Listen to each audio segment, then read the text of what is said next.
Hey guys, thank you so much for clicking on today's video. My name is Annalise and this is my channel where we get planty with it.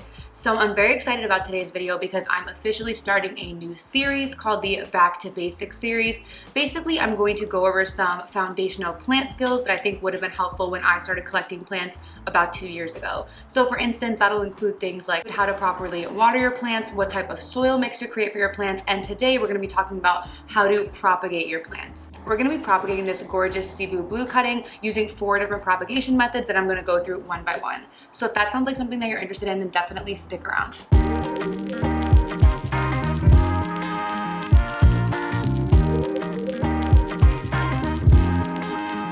So before we get into cutting our plant, I want to talk a little bit about plant anatomy. So let's start out with the node.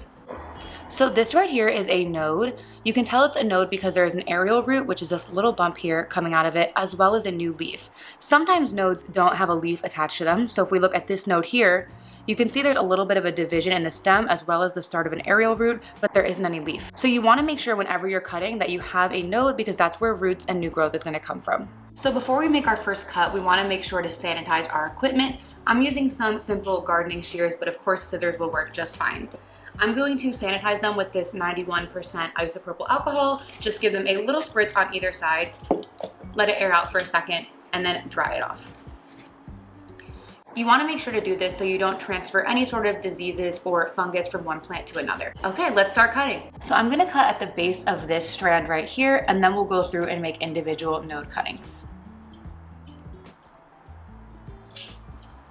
So first off, we're going to make a cut with this single leaf here. We can see that there is a node right here with the start of an aerial root, which is always a good sign. When we cut, you want to make sure to have at least a couple centimeters on each side of the node. So I'm going to make my first cut right here. Here we go. So we have a single leaf with a node right there.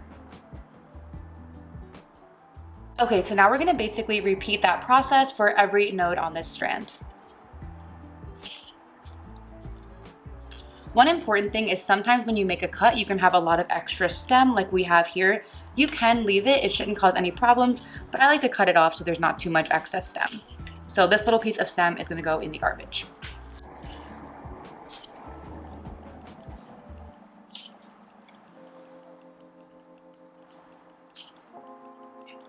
So the leaves up here are really tiny, so I'm just going to leave this as one cutting and propagate it as well. So as we saw before, sometimes there is a node without a leaf. For instance, right here you can see there is a little node but no leaf attached. However, these still can propagate successfully, so you definitely don't have to throw them out. Basically, I'm going to treat this as any other cutting and cut right around the node.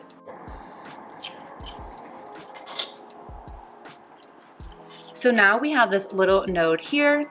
Sometimes people refer to a node without a leaf as a chunk, and we're going to use these later when we start propagating. So now that we have all of our cuttings ready, we can jump into propagation. The first propagation method I'm going to talk about today is water propagation. I think water propagation is probably the most common because it's so easy and can be used with so many different types of plants. I have this little glass container here. Of course, you can use any type of container. I really prefer clear containers because then you can see the root growth and it's always fun to watch. But that's what we're going to be using today. I have some regular tap water here that I'm going to pour into this container.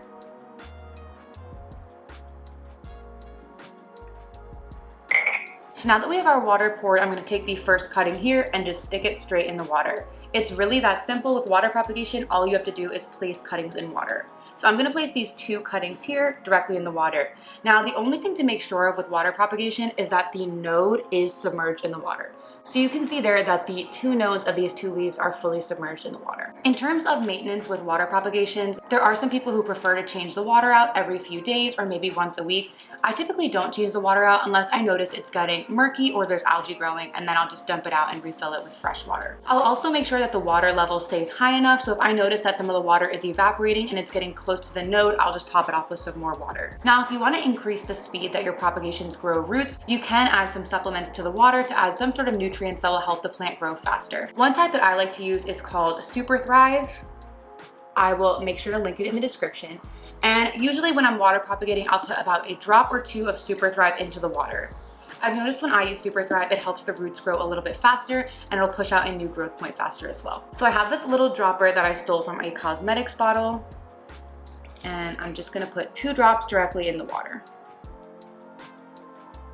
Now, this step is completely optional. I really only do it when I remember. A lot of the time I water propagate without it and have no problem. So that's it. That's the first method of propagation. Now we want to make sure to put this somewhere that's getting good light, and we should start seeing roots and new growth in no time. So for our next method for propagation, we're going to be using sphagnum moss. I use a brand called Super Moss in this purple container. I'll link it as well. And that's my favorite type of sphagnum moss. I've just had a lot of success with it. So I have this empty plastic container here, and I'm gonna fill it about halfway with this dry sphagnum moss. This can get a little messy, just a warning.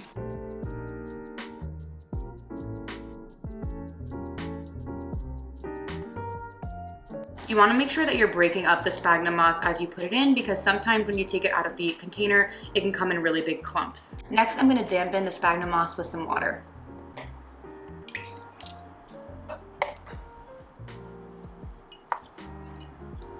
I'm just going to mix it up a little bit so all of the sphagnum becomes damp.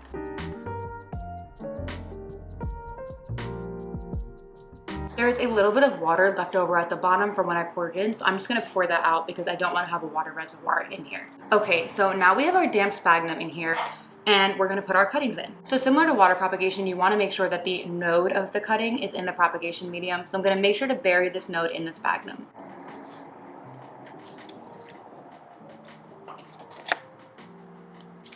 So as you can see, the node is completely buried under the sphagnum. Let me put in this second one. One other thing that I like to use sphagnum moss for is node propagations. So as you can imagine, this would be a little bit hard to put in water because it would become fully submerged and eventually rot. So with sphagnum, you can propagate single leafless nodes like this one. So all I'm gonna do is take this node and place it on top of the sphagnum. I push it down a little bit, I don't bury it, I push it down a little bit just to make sure it's in contact with the sphagnum, and that's it. Over time, it'll grow roots and a new leaf. In terms of maintenance, you wanna make sure that the sphagnum moss stays damp at all times. You don't want it sopping wet, you don't want a water reservoir at the bottom, but you just wanna make sure that when you touch it, you can tell that it is damp. Similar to the water propagation, you're also gonna place this in some good light, whether it be natural light or grow lights, and then leave it. So next up, we're gonna jump into perlite propagation. I usually use the Miracle Grow perlite, but really any type of perlite that you find will be totally fine. So we're gonna start off the same way. I'm gonna fill this plastic container about halfway with perlite.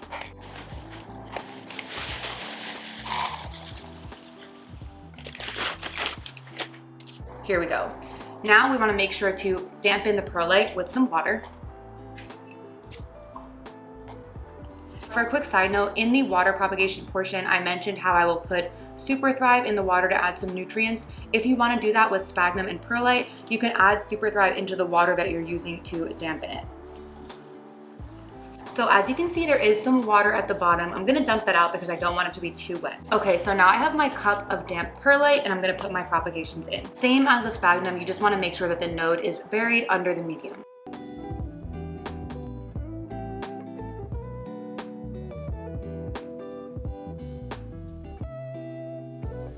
Similar to sphagnum propagation, you can also propagate single nodes in perlite. So I'm gonna take these and just push them down into the perlite as well. So the maintenance for perlite propagation is pretty much the same as sphagnum. You just wanna make sure that the perlite stays damp at all times, and that's pretty much it. So now we're gonna move on to the final propagation method, which is soil propagation. Now, full disclosure, I don't use soil propagation frequently unless I'm propagating cacti or succulents, but I know a lot of people who use soil propagation for a variety of plants very successfully. So we're gonna go through how to do it today. I have this little nursery pot here that I'm gonna go quickly fill with soil, and I'll be right back. So I filled this container about 3/4 of the way with soil, and I'm gonna place my crops inside. So after the nodes are covered with soil, you wanna make sure to give the soil a good water. I'm gonna use this little container to catch the water so it doesn't go all over the table. Here we go.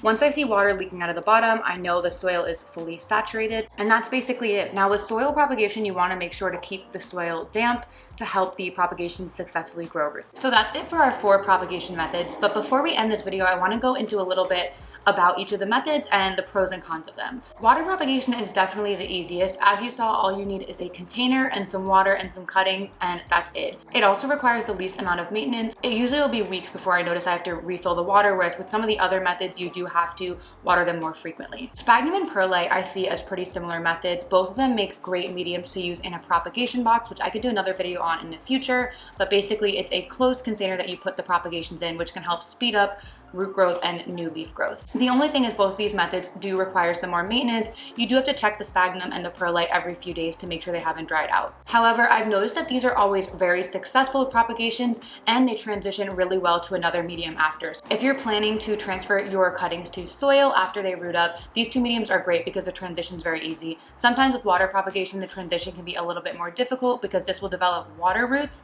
that then need to turn into soil roots after they're planted. Soil propagation is also great. As I said, I use it especially for cactus and succulents. I find that those root up the best in soil, but soil propagation is great in the sense that once the cuttings grow roots, they're already in the medium you want them to be in, they're already potted up, you don't really have to do much work. So those are my 4 propagation methods. Please comment down below what is your favorite propagation method, and if you have any questions about any of the things I talked about, I'll definitely respond in the comments. Thank you so much for watching my first Back to Basics series. I'm definitely going to continue this, so please leave some comments and suggestions down below on types of videos you'd like to see in this series. Thank you guys so much for watching, and I'll see you next time. Bye!